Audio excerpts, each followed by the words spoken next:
Sup guys, may tuturo lang ako na content tip about dito sa pulley kung paano maglagay ng flyball. Ako kasi pag naglalagay ako ng flyball,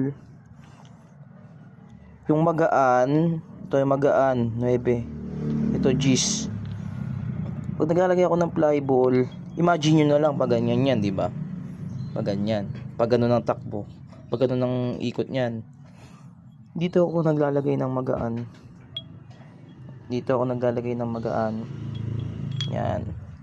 Dito mapigat. Imagine nyo tingnan nyo kung ano yun ang iikot dyan. Tama paikutin ko tingnan mo yung unang iikot dyan, di ba? Unang umangat yung nasa kanan, yung magaan. Para sa akin guys ganyan yung paglagay ko ng flyball. Kasi yung iba dito sa kaliwa yung magaan, dito yung mabigat.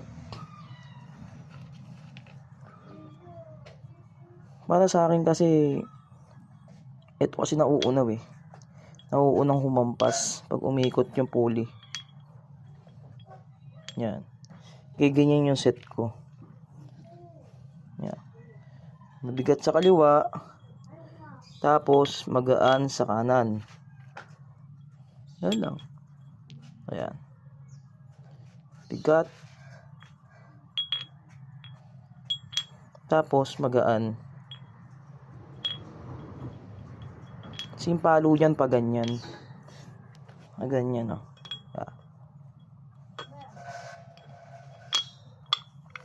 Pag ganyan yan. Yeah.